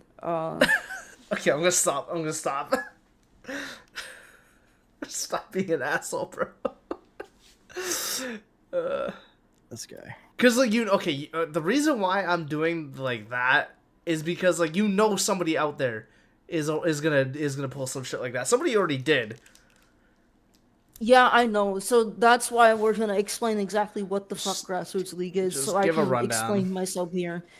So, Grassroots League, the name essentially explains itself, kinda. It is a community-focused circuit that features grassroots tournaments ran by the community, right? Mm-hmm. And essentially, what you were able to do in Grassroots League was that you signed up through a form to have your event be considered for Grassroots League, similar to, I guess, whatever the heck they're doing now with Rivals 2 stuff. But, yeah, you fill out the application form, you get reached out to by either Anti or Plastic Dinos, who were in charge of at least Season 2 of Grassroots League, and pretty much this was ran in a similar light to how main RCS is, where if you accumulate enough points, you got flown out to a special event that was held in Arizona, at least for Season 2, and this was the Grassroots League Invitational, right? And how they distributed points was based on this tier system for their events. So a showcase event that was on the Grassroots League thing, and showcase events are basically events that were already predetermined. You didn't have to apply for it. These were already things that counted the most, right? Then your next tier was gold events, and the way I y'all might have to stop me if I go on a side tangent because this still pisses me off. Gold events, the way that your event would qualify as a gold event is that if you had 30 plus players, including at least 6 top 50 players, and these top 50 players could have been from the current Rivals 1 season or previous Rivals 1 seasons. And then silver events were any approved events that had less than 30 entrants. And it's all non-premier online events. The reason why I said you two might have to stop me is because Threat Level Alpha, when I first ran it, I applied for this Tour Grassroots League. It had all the qualifications for a gold event, and it wasn't rated a gold event because it was online, which really irritated me because this didn't count despite having all the gold qualifications, but Hurricane counted because it had all the qualifications of gold, and it was offline. But what also I didn't know was that Hurricane ended up counting towards RCS. So the other thing about Grassroots League is that some of the showcase events would also count towards the actual RCS standings, right? So this would obviously include Heatwave. Heatwave counted for both GRL and RCS. But some of the other things that counted, if I can find the schedule, some of the other things that actually counted as premier events, and this is anything that had 300 points, were Tap 6, 2-Day War, The Reef, which was the only online event that actually counted the most, Super Sunny Shore, Gommel 2023, Crest 2, which didn't even meet the qualifications for gold, but whatever. Tech, you may recognize that one. This didn't count for Premiere, but you may recognize this one. Yeah, Nexus. That was a fun event. We tried our asses off for that. This one pissed me and Outkast off the most. Cost Holy 2023. Fuck! Oh my god, you're bringing back. You're making me bitter again, bro. Cause I'm getting mad. Like looking at this shit again. That's why I'm an asshole. Goaty 8. Okay, that's fine. Major upset, and last but not least, I lied a little bit. The Reef wasn't the only online thing that counted. Rivals Recess Major 3 also counted in terms of online events. So all of these 300-point premier events also counted towards actual RCS PR. But the points that you earned counted towards getting flown out to the Grassroots League Invitational. So now that I've explained exactly what Grassroots League is and how it's structured, you are probably wondering, how the fuck does this connect to this point, my second point that I'd suggest? Because Hitfall and Fusion Plus, they might as well be Grassroots League equivalent events for Rivals 2, because these are events that the community wanted to count, or in the case of Hitfall, the devs wanted it to count, but I guess Hitfall doesn't count towards actual PR. Like, so the best way that I can explain... Do we know? Like, yeah, we don't know anything. This is why this goes back to my first point. We need actual guidelines on what counts for standings and what counts for power rankings.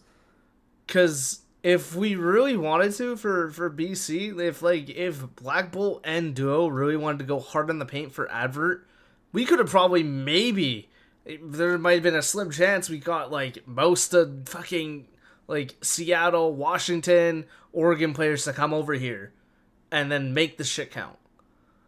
Yeah. So there should be rules to this shit for the next season, because like it is a mess. It is a mess, and even Grassroots League was low-key a mess. It was, because like Yeah. from the experience that I had when we did Grassroots League for Nexus, I mean there was a point where we're like, yeah, dude, so what the fuck are we getting from this? Exactly. We got a tweet. Yeah. We got a tweet. That was it. Because we streamed on our shit.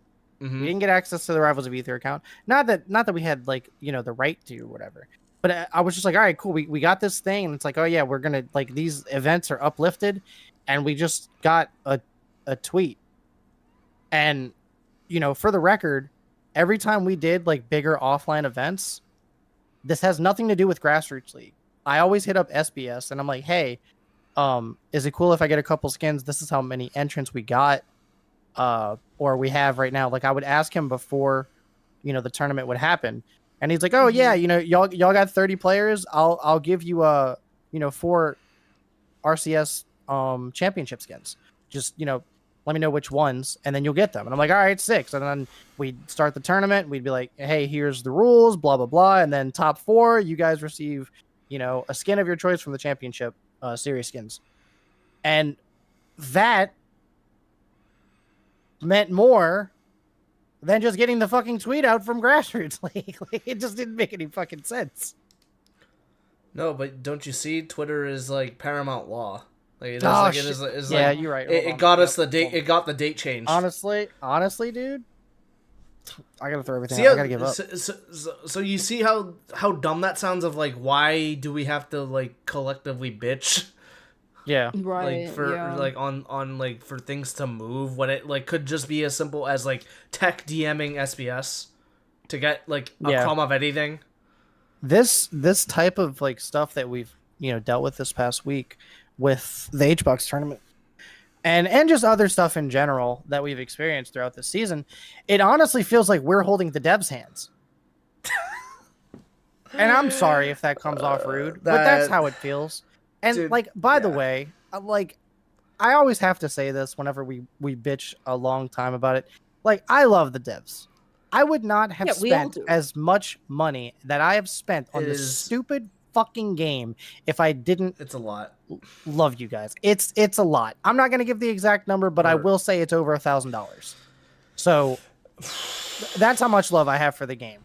I've bought almost everything in the fucking store, and the only reason I haven't bought everything is because for even a couple like the mid-month patches, they add in like more icons. I'm like, I just haven't gotten around to it yet. But like, I want this to just be better. Everything's just a fucking mess right now. Like, to add on to Tech's point, my experience, I really don't understand why Threat Level Alpha 1 just simply didn't count as a gold event. Because, like, Threat Level Alpha 1 beat out so many qualifications compared to a lot of the showcase events that were on there. We all saw that there were some showcase events that had less than 30 people, and those should have been realistically silver events. And this is no shade to the people that were a part of those tournaments, but, like, I'm just looking at the point distribution and the information that I see. And based on that information, that's how shit should have been, right? So it kind of sucks that the 2 premier events that were online counted, but the one that I had that was actually gold didn't. Meanwhile, another gold event that had the same qualifications ended up counting towards RCS standings because it was offline. That made no sense to me. Right, and this all could have been explained a lot better, because that still irritates me to this day. Yeah, and it's one of the main. It's like one or two main motivators as to why I just want to keep running Threat Level Alpha as a major online series in the first place, because I feel like I got cucked from having something that me and KD8 both had an idea of that could have easily helped people out, right? But I digress. Okay. I do want to say another point that I didn't put on here that I think could be useful is that maybe not like this exact point system, but everybody knows what like is it I guess we call it alt rank tiering system now since Luminosity's gone, but the Lumi rank / alt rank tiering system for ultimate events, right? How stuff is like B plus A minus A plus P S etc. and all that. I want to see something like that be implemented for Rivals 2, mainly because it would be easier to kind of it may be easier to kind of help out with not only PR, but also it's gives something that's a bit more structured, especially when the only way that we know events are weighted is by entrant count, right? So when they go to do the season 1 power rankings, we know that Supernova is going to be weighted higher than a lot of other like stacked events because it had 500 entrants. I will like say 500 plus entrants. They've gone on record saying Evo and Genesis like weigh the fucking most. Right, but even then, they have the most weight. Yeah. So, but even then, what does this weight look like, right? We need like a more concrete way of like what these events are weighed, right? Instead of just random numbers that people are going to forget.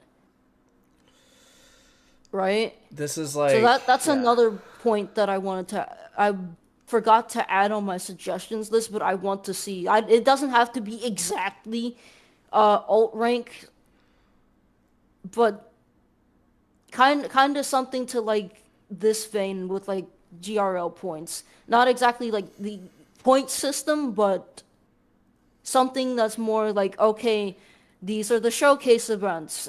These are the quote-unquote gold events. These are the quote-unquote silver events that count towards our R2CS standings. These are the events that count. These are the same events that count towards Genesis voucher standings. Does that make sense at all, or did I explain that weird? It's just hard to explain in general because like fucking it is hard to explain whatever the fuck this is. Like I'm gonna be real. Yeah. But what you're saying is it is that I tried my best because legit the only way that I could describe Hitfall and Fusion Plus is that these are grassroots league equivalent events that the community wanted to count towards something. Because essentially both of these events count as grassroots events.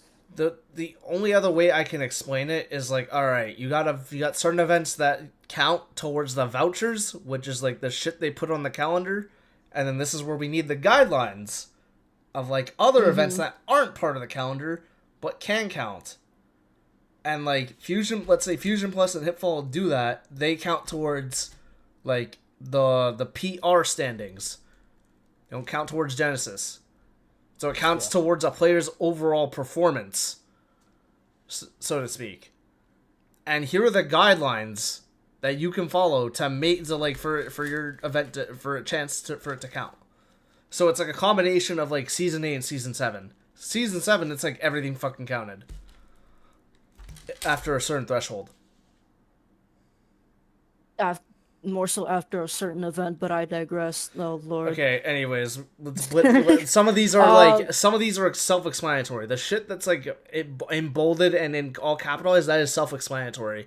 But side note, SBS needs help. Stop announcing stuff like 9 days in advance. I wanted to get into the SBS thing. Can we please properly announce everything on all platforms? The fact that I had to again dig through Steam just to find the fall-winter split stuff is ridiculous. There is still nothing on the devs' social pages about like a proper graphic or anything about the fall-winter split. Nobody wants to keep digging through Steam to find this shit.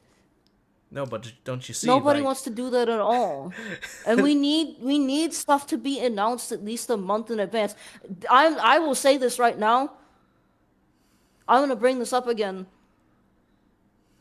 To be determined is not properly announcing stuff a month in advance. This does not cut it, right? This does not cut it. This needs to be like properly announced a bit after you say that the date is to be announced, right? You know This what's shouldn't another be thing? announced like 9 days before you actually want to have this.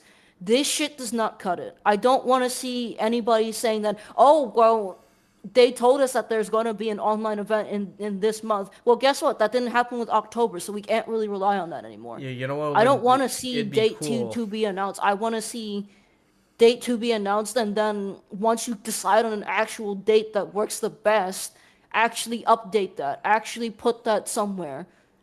But I don't, date to be announced is not going to cut it as like, oh, they actually announced this a month in advance. No, they didn't. There's no proper date. They only gave you the month. Yeah. They could just put it in the fucking game. Right? They could put it in the game like how they did with the fucking what was it? The community poll of like, yo, are we going too crazy with the patches? Yeah. Yep. Like, Port 9 was there. basic Port stuff 9 like was there. that works Wait, as well. actually, dead ass. Wait, it was, Yeah, wasn't it? Port 9 was in the Yeah, menu. Port 9 was there in the game. Oh, shit, You know what's you're right. crazy? You know what's crazy? I know this is like a little bit off topic, but it definitely like pertains to the topic. A little shitty game called fucking Brawlout. Did this shit better, didn't it? Yeah. Yep. They had a section on the main fucking menu that if you clicked it, it was a thing in the game that showed you. No! Stop! That showed you who was streaming Brawlout. And if there was a tournament there, Jesus Christ. it showed that tournament thing. I don't remember if it showed the titles or not, but I do know it showed the Twitch channel and the number of people streaming. I'm gonna, y'all hold down the fort. I'm gonna see if this thing is still. We're just gonna even. blitz past these because we're running out of time. Yeah, my bad. But no, like, okay, I want to touch on this real quick. While you find that tech, Like SBS. go ahead, Outkast. Dude, I don't know if SBS is doing it by himself, but like, holy fucking Jesus, dude. Cause like, I know for a fact that it was already hard enough with R1, and I think he was doing that all by himself. Buddy, like, would be exhausted. He would like collapse. It was like when he would sit down, he'd collapse. He'd like, or not collapse, but like he would just fall asleep. And it's like, huh. Yeah, this shit ain't easy if you're doing it by yourself. I can't imagine trying to do this shit for two. A game that is, like, way bigger. It exceeded their expectations, by the way, folks. And then they're trying to do a competitive season on top of the fact. That's too much for one guy. If it is still just one guy. Like, I don't know. That's just me, though. Yeah. All right. I'm gonna do myself a favor and I'm pitch myself out there. Dan, Steven, George, Trevor, I don't know if they whoever want to maybe watch. stumble across this or listening to this. Here, I will literally hand any of you my resume, right? I go to college and I have studied how to run an event, how to do graphic design, anything that encompasses esports. I am open to helping you guys out. Steven, you especially. I know how hard you work. I understand how it feels to be the one person that's always constantly working hard. Let me work for you. Let me help you out. I know you guys need help. I can make sure that you guys are posting graphics for easy stuff like the fall-winter splits for R2CS, right? I can help you out with your PR graphics. I can help you out with a lot because I've learned a lot and I'm able to bring that to the table. If you guys are listening, please DM me. Please reach out to me or I will reach out to you. I just want to help you guys out because I care. And I want this to be a lot better than how Season 1 ran. I want things to be a lot more. You guys are already have so much weight on your shoulders. Please let me help you out. And like a lot of I'm like the open to doing it. Yeah, a lot of the complaining that we've done, I'm reiterating, it's because we care. It's literally because we care. We wouldn't be crashing out over this if we did not care. But yeah, and then we've kind of touched a lot of these already. So I don't know. I think we can just stop here unless Tech found the thing already. I did. All right, you want to throw your screen up? Yeah, let me throw it up real quick. This is gonna be the last thing. There's also little messages here. So like this bottom one right here says play online matches for greater match rewards, but it also said for tournament information, go to brawlout.com. If you would like to interact with the community, go to our Discord. That has that. But like here, discord.gg, brawlout. That shit's there. Send suggestions. But also this thing, Brawlout TV, you click it. Now, obviously, no one's live right now. But wait, what if I change the section? Maybe. But this is like November 9th, a 1v1 or whatever. All this shit's like, these are like replays or something. But yeah, if you change, maybe if you... I don't know if it's going to do that real quick. I don't know if it'll do it in time. But the fact of the matter is, like, this shit is so easily readable. All right. And it's just like, it's all up in your face. The section. All right, let me... What if I go to like single player, and then we go back? But it also might just be borked because the game is old. All right. Let me. You're switched on it. Yeah, I am switched. All right. Let me kill the game and then boot it back up. Yeah, dude. I swear to God, if this works. When did Brawlout come out? I don't remember.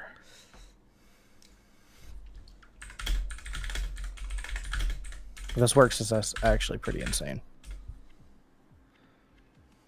Nope. Okay, it's not working right now, but I'm gonna swap back. I can say from experience, this has worked in the past, and this is like what I mean. Like when Rivals 2 was coming out, I was like, oh, they're gonna take all the stuff that was like wrong, and they're gonna fix it. Like this game wasn't the best, but they had cool features. Like this Brawlout TV shit was cool. You had a whole section over here where you could just look at all the characters, and it's like you didn't have to go in the game. You could just look at the brawlers outright. Okay, well, even Brawlhalla fucking did that shit. Yeah, and then you get tournaments and online. Look, you click tournaments. Wow, look at that. Join the Discord for weekly tournaments. You know what's crazy? Isn't that crazy? Even Roa 1 did that at the front of the fucking page. They even had Rivals Academy at the front of the page. Yep, that's all nuts. But yeah, but there's always Rivals Academy.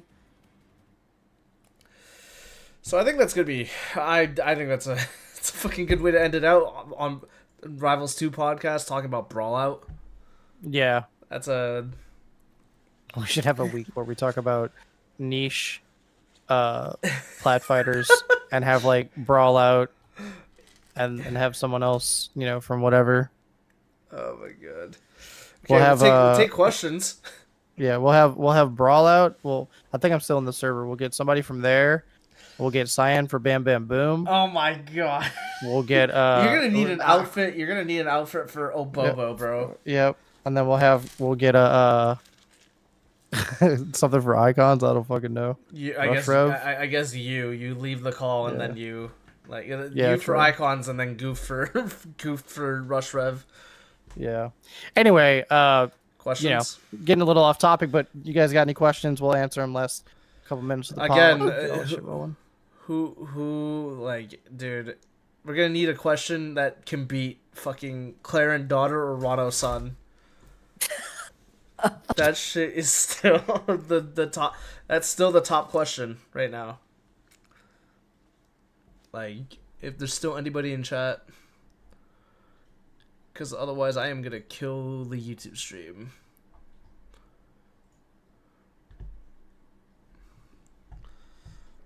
My nut is also dying, so... Goof is feeding the baby, so... Why shouldn't you give up? Shut up, woman. It's time to go to bed. Dude, why shouldn't you give up, Mr. Outkast? Because I said it earlier, Mr. Skeptic. If I gave up during sets I was completely down, then just take all of my total sets and take all my wins, and then that's that 40. Take away 40%. Because I have been down so much in sets. Yeah. And if I just gave up, then it's like, damn, bro. Like, yeah, I have no hope in winning. Yeah, you got it. GG's. True. Like, I would not have won, like, a lot of my sets if I gave up. So there you go. Rano daughter, if anything. No, the question was Claren daughter or Rano son. All good suggestions. Oh, I have a question that we can end the pod on. We have Heatwave. You think there's any shot we get a teaser trailer? Oh man, that's you know what? You know what? That's that, or you know, maybe Santa Claus, Sandy Claus comes back in. That'd be beautiful. Like that is like the if we're talking about characters, then it's either Heatwave or Sandy Claus comes in. True. Yo, do we get Santa Claus during a dev stream? Oh my god. Oh, maybe. Last question, is Galvin S tier? No. Man, how about tier lists are stupid in this game? How about that? Yep, they are. We literally saw Mystery Soul like win against against Ion because he swapped to Galvin. He was in top 8. Come on. He needs to be nerfed. Oh my god, dude. Anyways, that's it. That's the note we're ending on. Yeah, fuck this. I'm good. All right, everybody, have a great one. Thank you all for tuning in, and we'll see y'all next week with some more topics, some more bitching, and some more solutions.